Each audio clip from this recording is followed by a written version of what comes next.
Continuamos en el programa del profe Morales en la hora que dedicamos a Venezuela.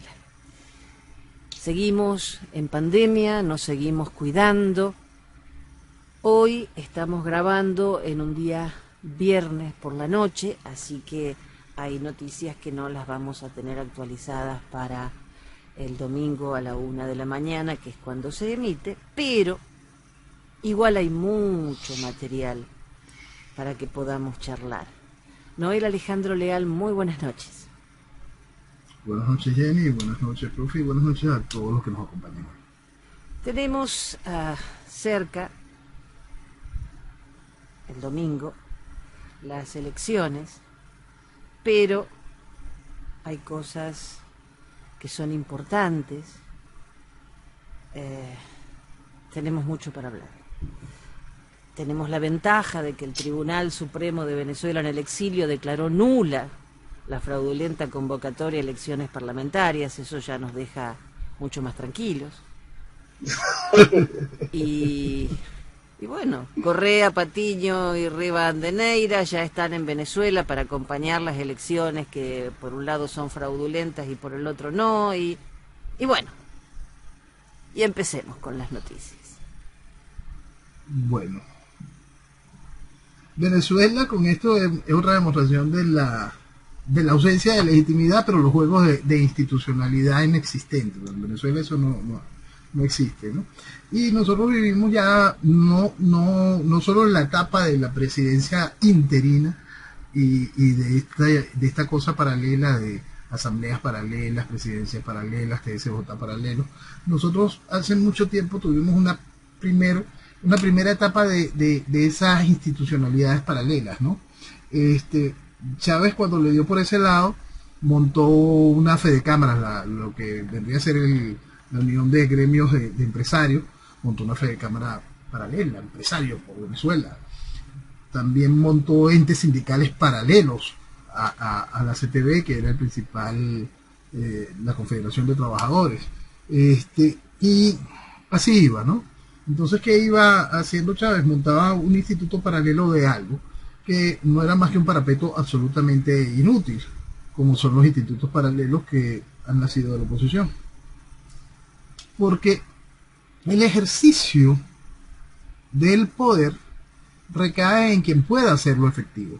Si bien hoy las estructuras paralelas que Chávez diseñó en aquel momento no cumplieron con su función, porque simplemente eran parapetos para generar un ruido en su momento, aquellas instituciones que Chávez intentó suplir en ese momento ya son la nada hoy, quedaron en el olvido, no son absolutamente nada, ni tienen valor, ni representan técnicamente nada en la Venezuela de hoy.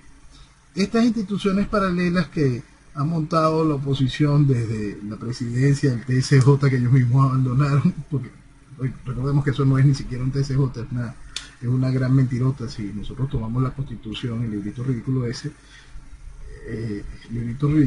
tiene una ley que rige a la ley del TSJ. La ley orgánica del TSJ dice que son 32 magistrados, una cosa increíblemente absurda. Tiene Venezuela como magistrado en la Corte Suprema de Justicia, y el Tribunal Supremo de Justicia. Y por supuesto lo que la Asamblea Nacional montó en aquel momento fueron 13 personas con sus suplentes, de los cuales varios renunciaron, de los cuales se dividieron, después montaron cada uno también una presidencia aparte, porque eso es otra cosa con respecto al TSJ. Hay dos presidencias dentro del TSJ paralelo. Bueno, estas instituciones, como aquellas que montó el chavismo, eran específicamente efectistas, y como no lograban hacer nunca una acción efectiva, también desaparecieron. Ya veremos hacia dónde va esto, pues ya vemos como el desgaste que tiene la institución paralela a presidencia interina es realmente grande, y hoy intenta, después del show del gobierno, en continuidad imponen su propio show, buscar algo de legitimidad a costa de gran parte del país que se niega a despertar. El INAC prohibió la operación de drones en todo el país hasta el 7 de diciembre. Es una o sea, si no pueden volar drones, no pueden saber cuánta gente está votando. Supongo que por ahí debe venir esto. Sí, y eso se hizo, ya no es la primera elección que se hace, igual que antes se hacía, ya se prohibía sobrevolar con helicópteros, avionetas, cualquier cosa, los días de marchas, para que precisamente no hubiesen tomas aéreas. Entonces, por supuesto, la tecnología nos da la facilidad de los drones y ya tiene rato ese tipo de prohibiciones en ese sentido. Mira, lo que vamos a vivir es estas increíbles semanas. Si Venezuela vive constantemente una mentira tras mentira tras mentira, esta semana va a ser la semana de la hipermentira, a la cual nadie le tiene mayor importancia. Todo el mundo sabe que el gobierno va a mentir, va a ser un fraude, que el gobierno va a decir que participó X cantidad de personas, lo cual es absolutamente falso. Pero eso no importa, porque si somos serios, el gobierno lo ha hecho en todas las demás elecciones. Siempre hay que poner ese ejemplo de cómo aquí se hablaba de una participación récord en cada una de las elecciones donde no se llamó a la abstención, es decir, donde el país supuestamente fue a participar. Se hablaba de participación récord, a las 4 de la tarde no había nadie en las mesas de votación, pero el país y el mundo tomaba esos números como reales. Entonces, continuar con la mentira no tendrá mayor novedad. Y tampoco es novedad las mentiras que diga la oposición, porque para eso está aquel recuerdo de las primarias del 2011, donde mintieron de manera asquerosa, utilizando el CNE y utilizando Marmatic. Entonces tampoco eso debería de generar ninguna novedad. En el momento en que Maduro dice que si pierde se va de Miraflores, es porque está demasiado seguro de que no va a perder. Es que no es que ni siquiera esté demasiado seguro. Esto nada más es publicidad para que la gente pueda ir a votar, para que sienta que existe algún incentivo. Hay que recordar que los que en esta elección del 6 de diciembre participan con vestimenta de oposición, han militado en los partidos de oposición, han sido parte de la estructura opositora. Si ponemos el punto en lo que hay representantes de Primera Justicia, de Acción Democrática, de Voluntad Popular, de todos esos partidos, y está hasta el que fue jefe de campaña de Capriles, Henry Falcón. Entonces cada una de estas personas van a participar en esto. Por supuesto que nada de esto es oposición real, y no es que del otro lado lo que van a hacer el chiste de la consulta y todo lo demás sea oposición real. Es simplemente el grado de hasta dónde te arrastras. Entonces esa estructura que ha hecho posible que constantemente se vista de democracia esta desgracia, tiene también sus estadios, este es podrido, esto es más podrido y muy podrido. Bueno, dentro de lo más podrido y muy podrido son los que participan el 6 con las características de oposición. Entre los que no apestan tanto, participan en la consulta con el cuento de intentar darle legitimidad a la estructura del IAO.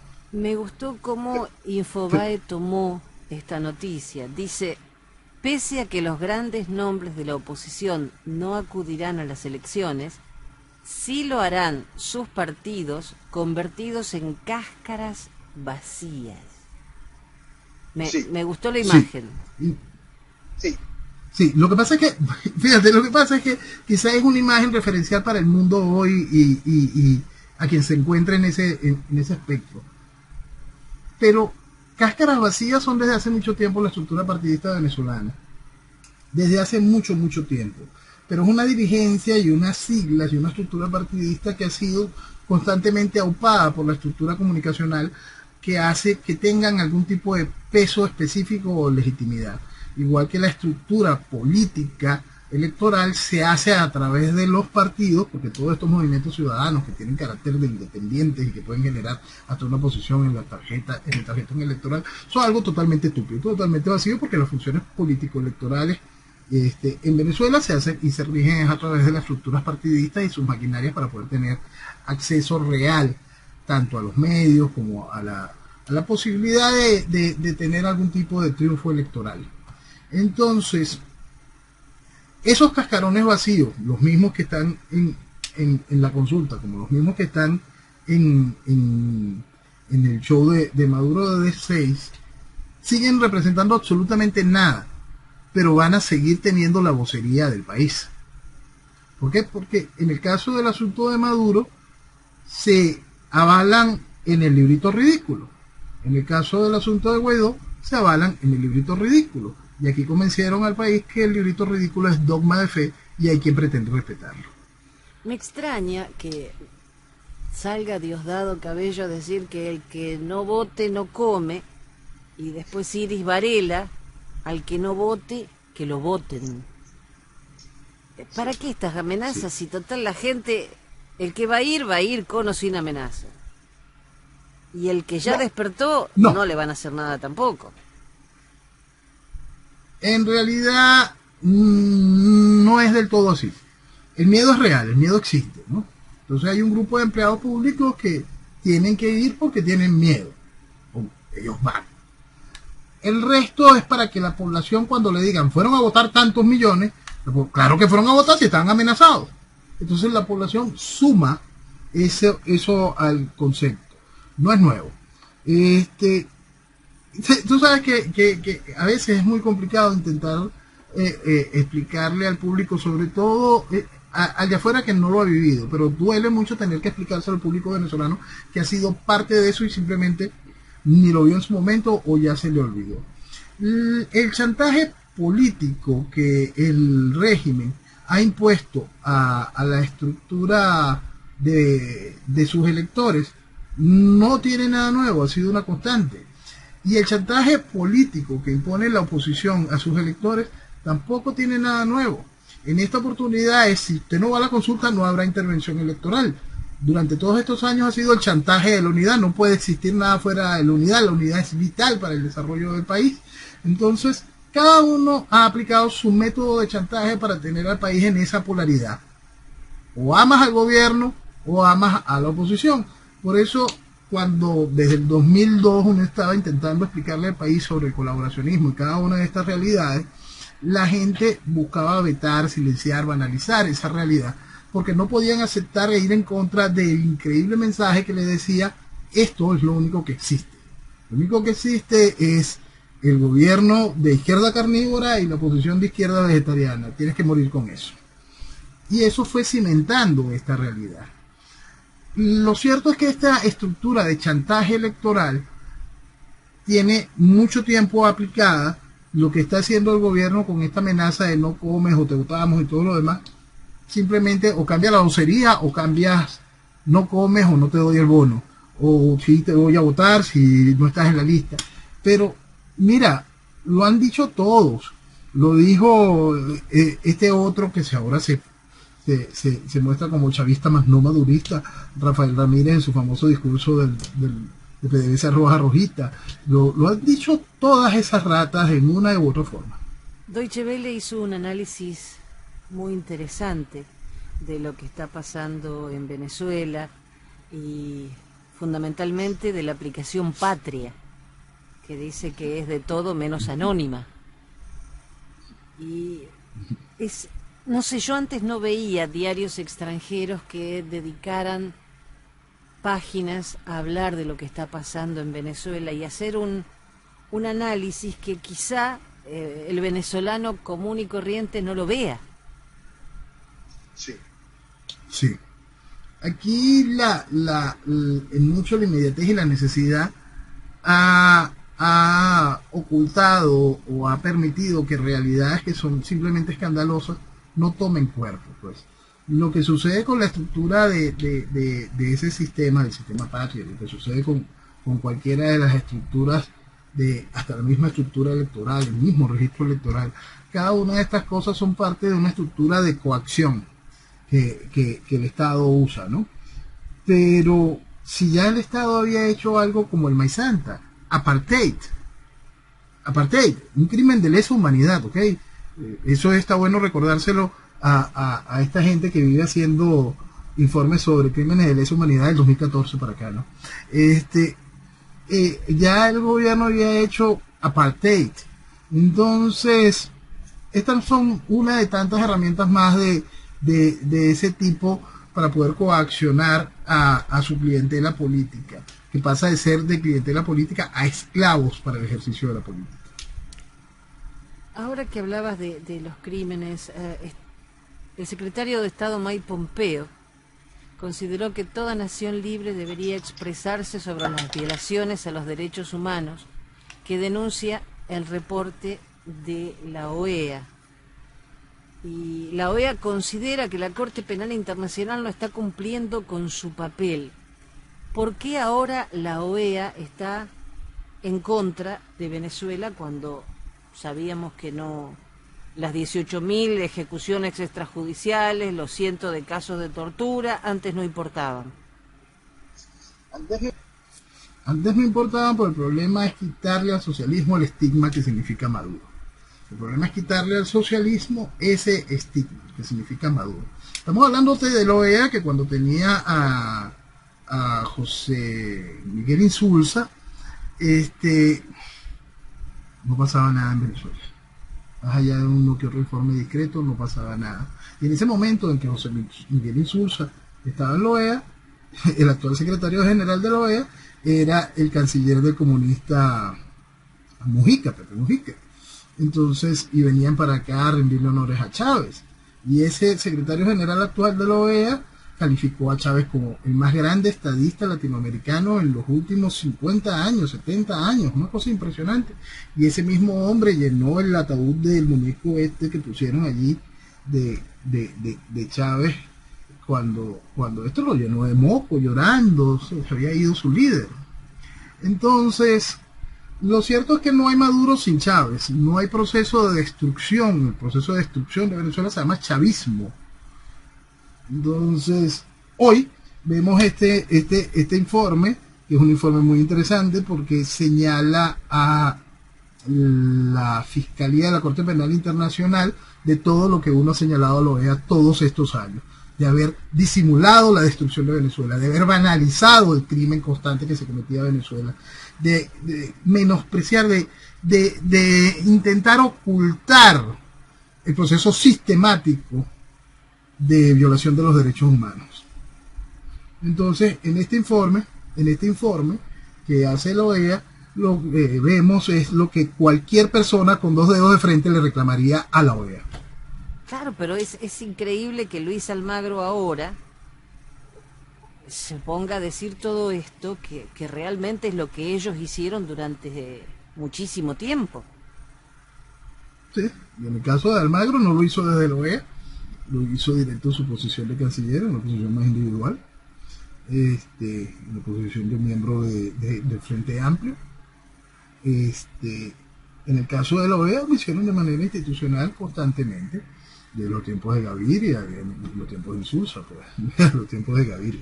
Gaviria junto con el Centro Carter hicieron posible que la salvajada del fraude 2004,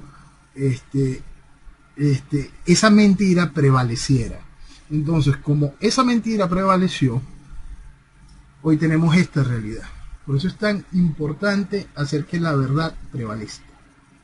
Aquella mentira fue certificada por la OEA, fue certificada por el Centro Carter y fue certificada por esta oposición que ha sido la vocería política de todo este país, que siente que está muy claro que el chavismo es negativo, pero ha decidido arroparse una y otra vez en la mentira que ofrece la oposición para no afrontar el tamaño de la verdad de lo que significa estar en un proceso comunista, en un proceso revolucionario neocomunista fundamentalista como el que estamos viviendo.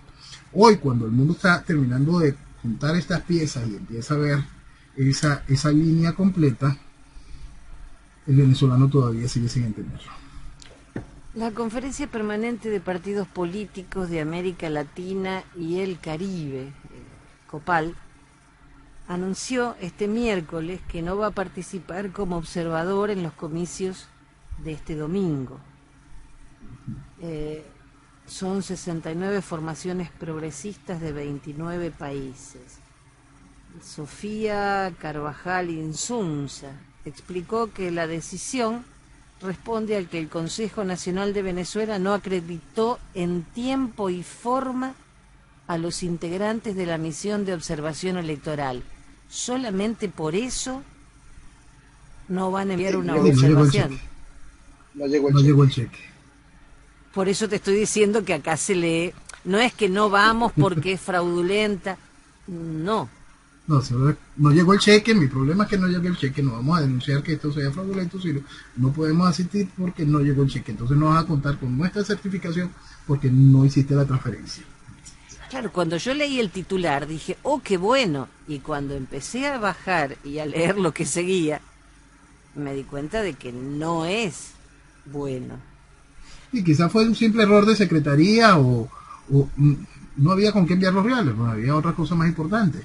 Entonces, ahora hay que pagar mucho más por la certificación de los partidos que vienen directamente desde España. Me suena más interesante conseguir esa certificación europea que igual nadie le para lo que sucede en Latinoamérica. Eh, Desde que tenemos estas charlas, aprendí a tratar de entender las noticias que no son como las leemos, como en este caso, por ejemplo.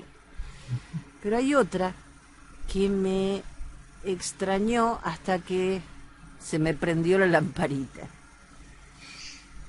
El chavismo arremetió contra Fernández, ¿no? Contra Alberto Fernández. Sin la venia de Cristina, no pueden decirle tantas cosas a Alberto Fernández. Ella y el presidente hace como 2 meses que no se hablan. Entonces es lógico que tanto Diosdado Cabello como Mario Silva le digan cuanta barbaridad se le ocurra. Esto tiene que ser con la aprobación o con la orden de Cristina de hacerlo, porque si no, no se entiende, porque no, Alberto Fernández no está contra Venezuela. Así que Alberto jura que se gobierna, jura que él es alguien. Ni él se lo cree. Él se mirará en el espejo y se pondrá la banda y creerá. Es más ridículo que Guaidó en eso. Yo creo que sí, porque aparte nadie lo toma en cuenta, todo el mundo habla de que es un títere, y ahora que se están peleando entre ellos, todos los votos, no los de Smartmatic, algunos de los que fueron por Cristina, no por Alberto. Sí, no por Alberto. Entonces, allí seguimos. Los presos políticos, estaba viendo algo muy triste, que hace más de 10 meses que no pueden ver a sus familiares, y no creo que sea por la cuarentena. No, parte de la tortura, simplemente parte de la tortura. Es uno de los tantos mecanismos de tortura que aplica un régimen de este tipo. Wow. James Story ya fue juramentado por Zoom como embajador de Estados Unidos, pero contó con la presencia del presidente interino. Sí. Que lo felicitó, por supuesto. Bueno, bueno, el asunto es lógico si tomamos los canales democráticos, diplomáticos, válidos. No podía ser que no tuviese embajador, dado que este es el gobierno reconocido, y si eres el gobierno reconocido y no tenemos problemas para estar hablando de encargados de negocio, tenemos que tener nuestras relaciones, pues. Entonces tiene que haber un embajador. Es una story, una Toy Story. Toy Story. Pero él no está en Venezuela. No, él está en Colombia, la base de la embajada virtual de los Estados Unidos de los Estados Unidos en Venezuela está en Colombia, en la embajada de Colombia, donde cuenta con sus oficinas el embajador History. Honduras incautó una avioneta cargada con cocaína, y qué raro, procedente de Venezuela. No leí exactamente cuánto fue los fardos de cocaína que llevaban. Algunos los llegaron a tirar al mar, pero hubo un muerto y supongo que debe haber varios detenidos. Bueno, de los detenidos, salvo que no se arregle algo en específico, mañana se darán cuenta de que todos los detenidos son hondureños. Wow. Esto es terrible. Esto es terrible.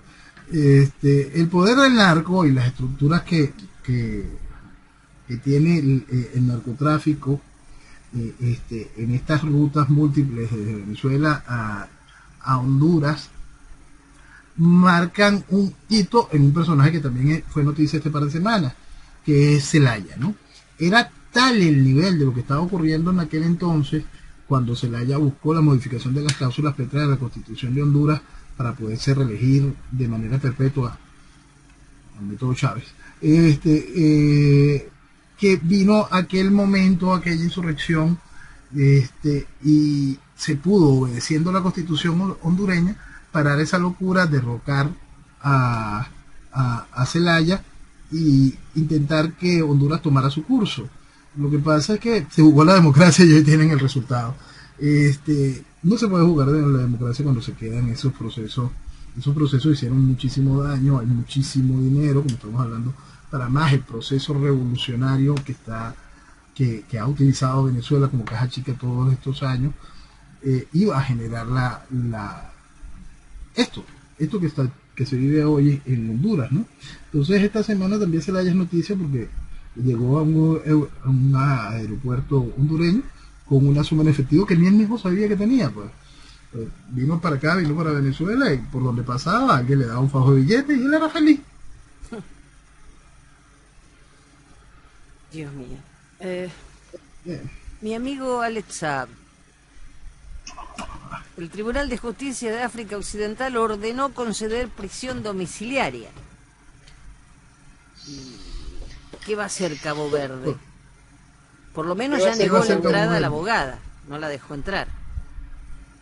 Mira, ¿qué va a hacer Cabo Verde?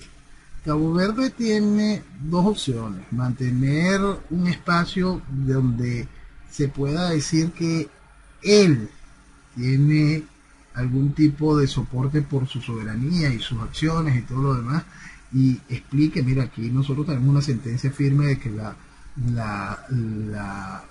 extradición procedía, por lo tanto estamos esperando una apelación de nuestros tribunales para el fin del conflicto y darle curso a la extradición, algo que dudo que hagan, porque en el mismo momento que ellos han permitido que constantemente se vaya bypaseando la toma de esa decisión, permitieron que entre en funciones toda la estructura de Garzón, todo esto que conocemos como justicia internacional, que hace posible cosas tan aberrantes como esta. Entonces entra una supraconstitucionalidad,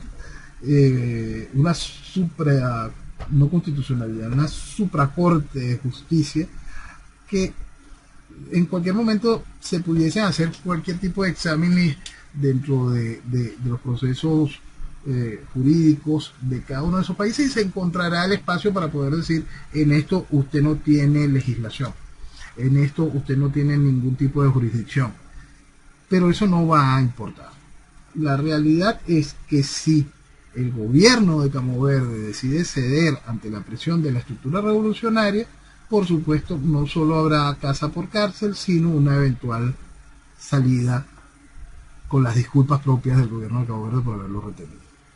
Si el gobierno de Cabo Verde decide ser serio y evitarse en lo próximo presiones por vinculaciones al narcotráfico, tomará la decisión correcta. Sí, hasta ahora no se han expedido. Lo que me dio un poco de esperanza es que le prohibieron a la abogada de Saab ingresar al país. Ella ya había estado, pero esta vez no la dejaron ingresar. En realidad hay que felicitar a Baltasar Garzón porque es genial. Es que es genial, porque esta cosa en la que ha ido cediendo el mundo, que para que la gente pueda entender, esto es parte de los riesgos del globalismo, cuando ya tú como Estado no tienes decisión. Entonces, en estas cosas de estos grandes entes multilaterales, panregionales, que funcionan en base a decisiones de estructuras político-partidistas que toman gobiernos, no ni siquiera funciones de estados. Lo que lleva es estos resultados, ¿no? Estos peligrosos resultados. Por eso que ahora, tomando este mismo ejemplo de cómo funciona la justicia internacional en ese sentido, volvemos a la Corte Penal Internacional, vemos este espacio, esta denuncia que hace la OEA hoy, direccionada hacia la fiscal Bensouda. El asunto es que en los tiempos en que estaba el fiscal Moreno Campos pasó lo mismo y peor. Lo mismo y peor. Por cierto, Moreno Campos es el socio de Garzón. Sí, buen muchacho el argentino buena gente.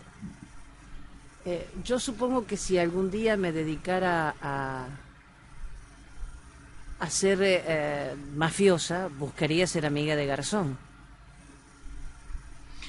Sí, lo que pasa es que la comisión que él cobra es cara, ¿no? Imagínate lo que él debe estar cobrando cuando tiene que atender este negocio en el cual volvemos a poner aquella referencia de las palabras del presidente de Cabo Verde. Nunca me habían llamado tantos presidentes en el mundo. Nunca había existido Cabo Verde. Vemos el nivel de la comisión. ¿Y Nicolásito quiere ser diputado? Se postula para diputado este domingo, ¿no? Sí, él quiere ser el príncipe heredero. Él está entre los postulantes a una diputación, por supuesto que será diputado, no es que quiera ser, él será diputado, de eso no creo que alguien pueda tener algún tipo de duda. Sí, pero hay que reconocer que este muchacho no se presenta como Nicolás Ernesto Maduro, sino solo como Nicolás Ernesto, para que nadie se sienta obligado a votar por él por ser el hijo del presidente. Eso es muy humilde de su parte, me parece muy bueno. Está lindo, eso está lindo. Es realmente muy lindo. Dios mío. Eso debe estar tomando nota el hijo de la Kirchner cuando le toque. Sí, pero creo que tiene más carisma, mirá lo que digo, más carisma Nicolásito que Máximo. No importa, las cosas si siguen este ritmo, Máximo va a arrasar y con una voluntad popular y un pueblo detrás de él maravilloso. O sea que, como dijiste una vez, va a ser un socialismo monárquico. Sí, es que lo están haciendo bien, ¿vale? Lo están haciendo bien, tomaron muy bien las instrucciones que salieron desde Corea del Norte, les pareció interesante ese modelo, Fidel ya lo había puesto en práctica de manera previa, generando todo el espacio, entonces dijeron, ¿por qué no? Si se puede, vale, si se puede, mira, allá funcionó, en el Caribe también, dale, que para adelante es para allá. Y en Corea, abuelo, padre, hijo. Sí, en Corea y podemos hacer una cosa muy interesante, ¿no? Porque fíjate que era cuando corrieron el rumor balurdo de que Kim Il-jung había fallecido en una operación y todo lo demás, ya todo el mundo daba con absoluta tranquilidad que sería su hermana quien tomara el gobierno. Nadie se preocupaba por otra cosa. No, ¿para qué? Es una realidad aceptada. Todos siguen dando, como siempre. Exacto, es una realidad aceptada. Así va a funcionar, punto, y acéptelo. Entonces, cuando este tipo de regímenes toman estos espacios, son realidades que se tienen que empezar a aceptar, ¿no?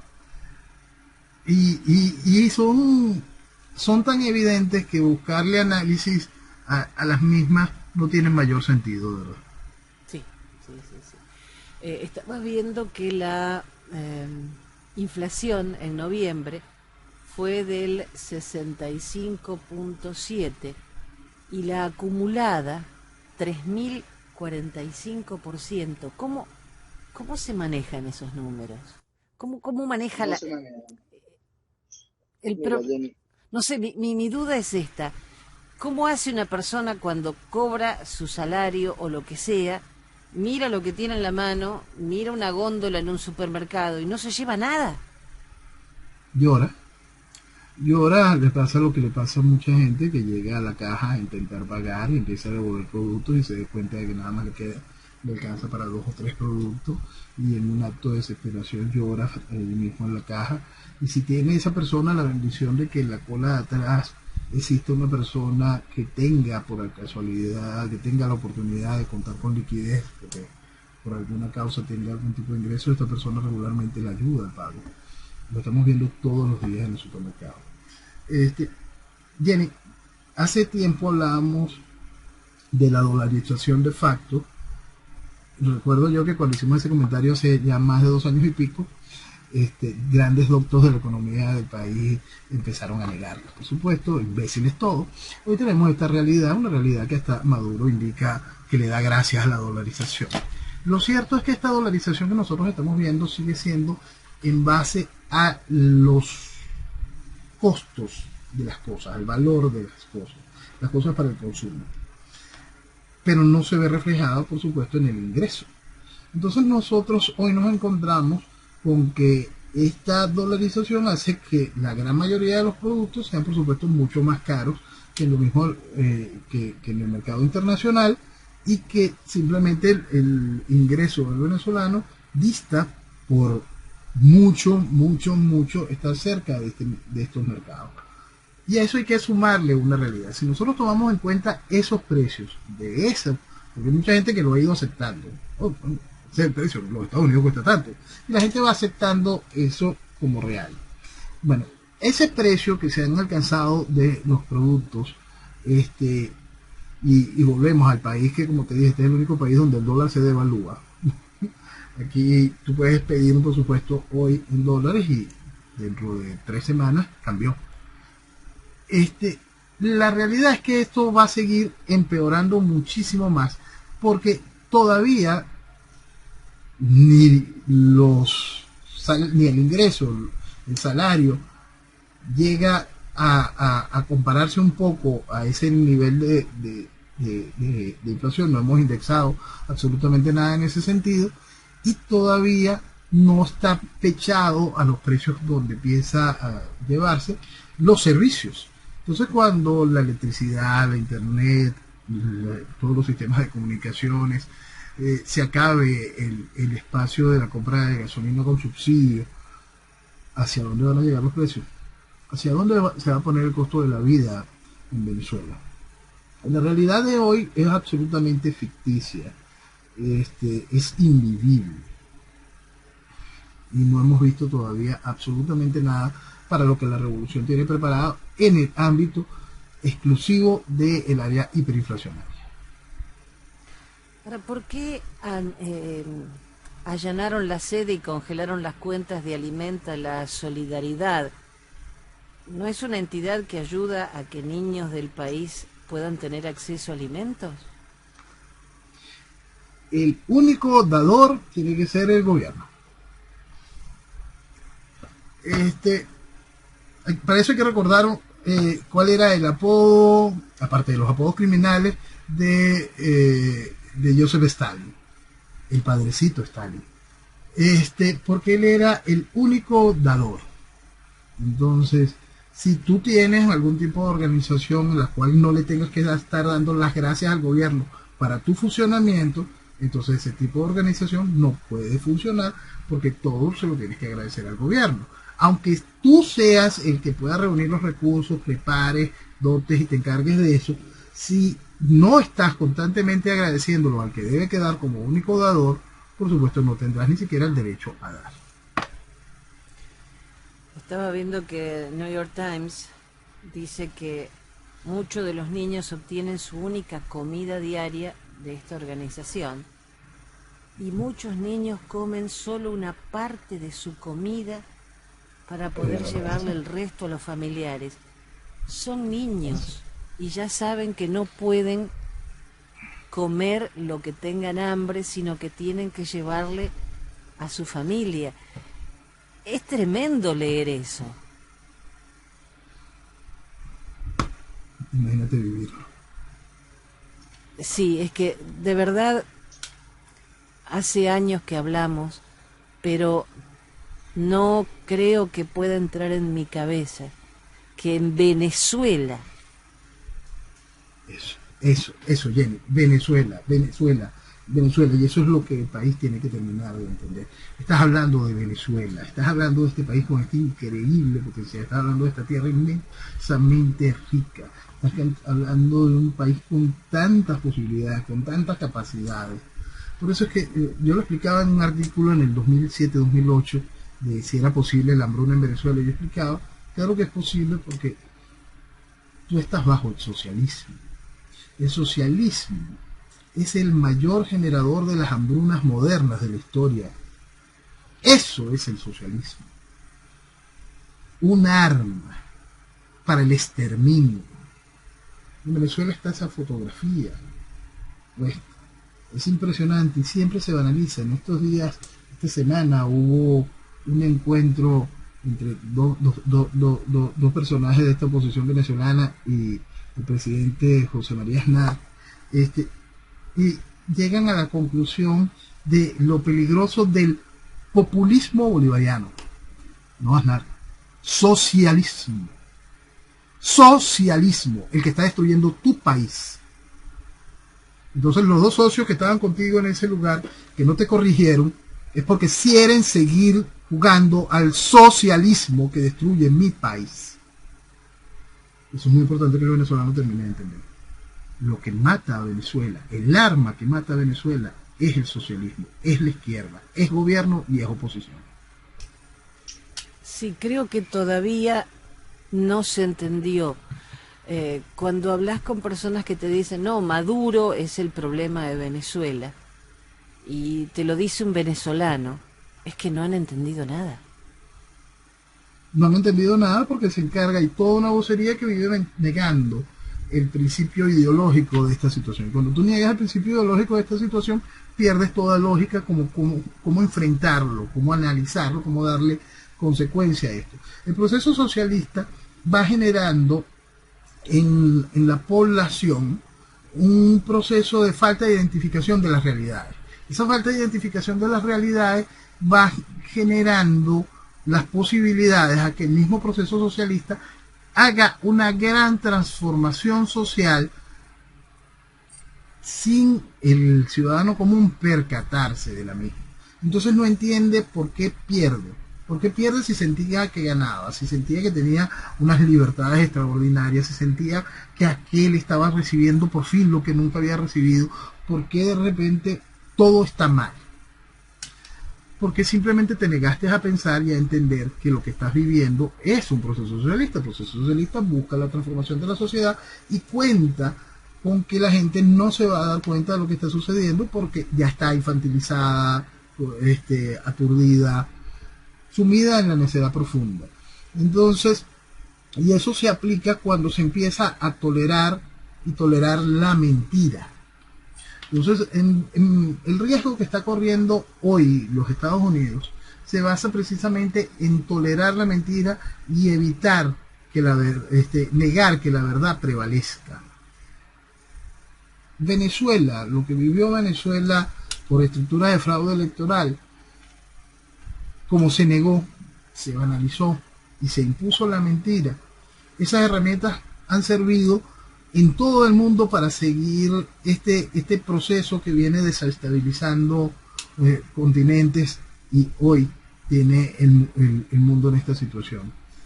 Parece mentira, pero cuando ese espejo que vemos hoy, político, de asuntos totalmente irreales, desde el triunfo de la vuelta de Cristina y su combo, la vuelta del equipo de Evo, todo lo increíble de lo que ha sucedido en Venezuela y que ha contado con el aplauso de la oposición, y lo que estamos viendo en los Estados Unidos con respecto a este semejante escándalo. Ya estamos cumpliendo ya un mes, el primer mes de esta noche tan increíblemente larga. Tiene un punto de inflexión: el haber negado que prevalezca la verdad. Si este proceso logra imponer la mentira, que prevalezca la mentira, el futuro se nos pone cada vez más negro, y ya no estamos hablando de Venezuela, estamos hablando de Occidente, estamos hablando del fin de la libertad. Fíjate que este viernes el diario ABC dice: Maduro moldeó la dictadura chavista bajo el terror, la represión y la corrupción.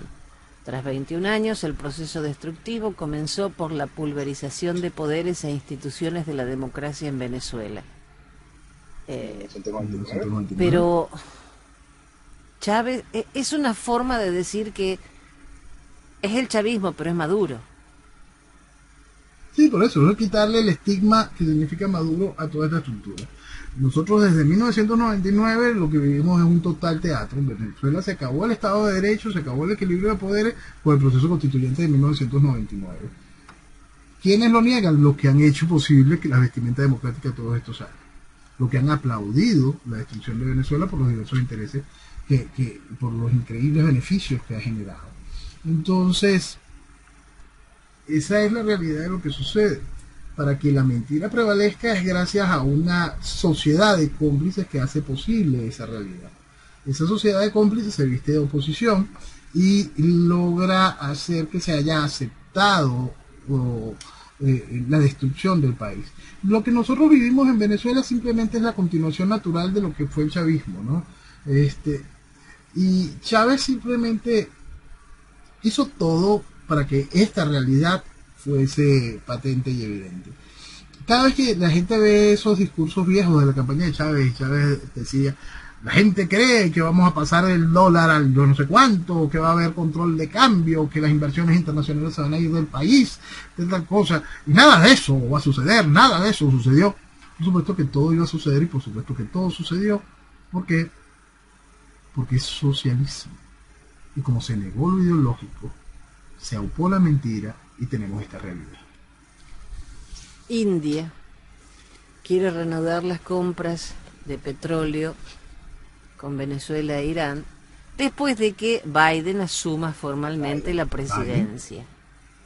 El ministro de Petróleo dijo que el país desea además diversificar sus importaciones de crudo, cosa que con las sanciones impuestas por Trump en 2017, India dejó de importar petróleo venezolano. Y hay un punto muy importante. Si bien India es un mercado importante para el petróleo venezolano, lo que estuvo haciendo China, lo que estuvo haciendo India, y esto está muy claro en los movimientos de petróleo, es una cosa que está muy bien identificada. Lo que estuvo haciendo India en los últimos años, antes de tenerle miedo a las sanciones, fue triangular petróleo para China. Muy poco era el petróleo que estaba comprando India y utilizándolo en sus propias refinerías. El gran volumen de lo que compraba India era triangulado para China. Sí, el mes de noviembre Venezuela duplicó las exportaciones petroleras impulsadas por nuevos clientes vinculados a una empresa rusa. China. Una empresa rusa, sí, pero el mercado del receptor final es chino. Eso es importante. Rusia no necesita comprar petróleo venezolano. Quien necesita petróleo es China. Y la parte de este negocio puede quedarse Rusia su comisión con China. Nosotros increíblemente hemos aumentado nuestra exportación sin tener producción porque tenemos un excedente en inventario. Lo que estamos vendiendo es inventario. Y también España compró 200.000 toneladas más de petróleo en septiembre. Oye, toneladas. Vamos a pasar a un punto de tonelada que el país tiene que prestar atención. Precisamente reportar un artículo de Infoave que habla de los acuerdos de exportación que tenemos con Irán, los acuerdos maravillosos a los que ha llegado Desi Rodríguez y una cantidad de arreglos, y entonces estamos exportando carne y exportando mango, mucho mango y piñas, y con eso estamos equilibrando la balanza de pago de lo que Irán está llevando, no estamos hablando del oro. Bueno, entonces la gracia del artículo también habla de diversas exportaciones que ha recibido Venezuela, ¿no? Y una compañía supuestamente médica que está haciendo unas importaciones de Irán hizo una importación de 4.6 toneladas de sildenafil. Sildenafil. Exactamente. 4.6 toneladas. Y este problema que tiene Venezuela.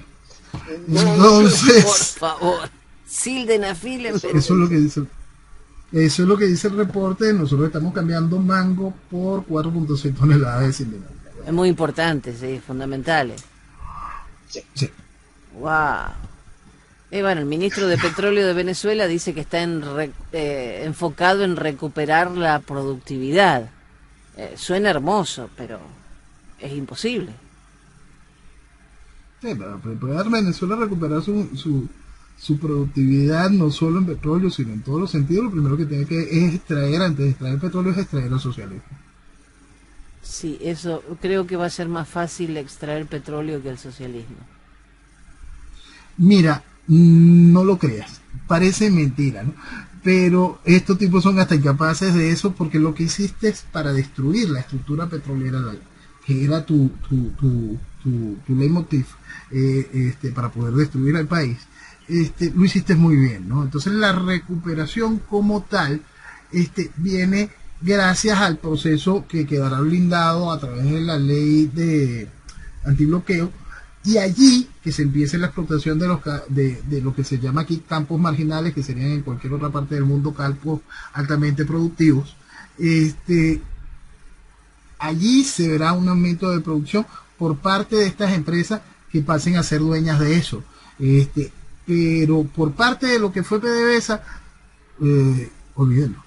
Bueno, Tarek El Aissami aseguró que en 7 meses, en medio de la recesión, PDVSA subió su producción en casi el 100%.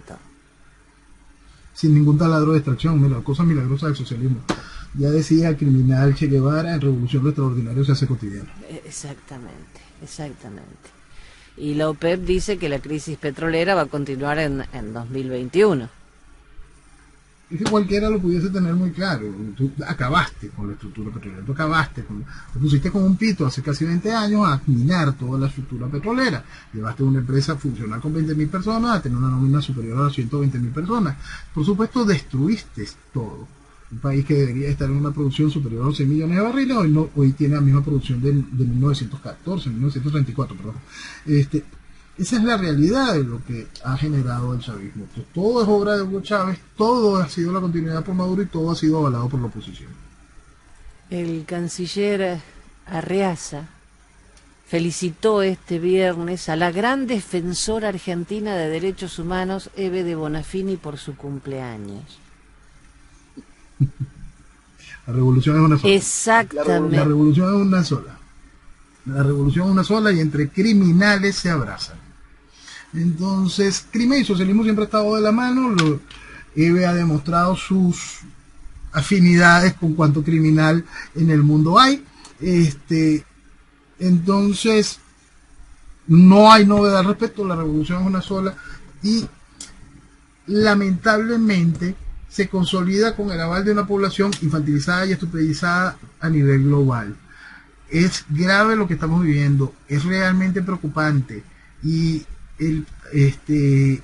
como continente, un continente que ha vivido libertad. Fíjate que esto es bien difícil, hablando de Latinoamérica, que ha vivido dictaduras y tiranías de todo tipo. Ha vivido siempre la libertad de no estar bajo el manto oscuro de pensamientos como el que ha tenido que vivir China toda su vida, el pensamiento oscuro que tuvo que vivir Rusia durante casi 100 años, el pensamiento oscuro de lo que significa el Islam radical, el pensamiento oscuro de lo que trae el proceso iraní.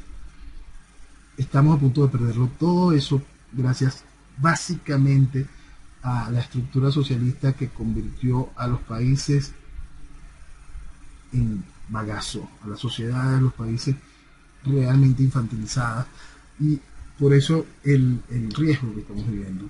Y al salir de ese riesgo, si se logra pasar este punto tan delicado de riesgo, ahí vamos a ver mucho de lo que yo vengo comentando desde hace mucho tiempo, que es este hecho de nuevo entendimiento, gobernados, gobernantes. Noel, nos reencontramos, Dios mediante, la próxima semana. Vamos a ver este domingo, por lo menos que sea todo en calma, que no haya problemas. Total, el fraude ya está, pero lo importante es que no haya disturbios. No le veo la razón alguna para que suceda alguno. Bien, te agradezco por tu tiempo y te convocamos para la próxima semana para seguir hablando de esta Venezuela que pronto esperamos vuelva a ser soberana. Amén. y que viva Venezuela.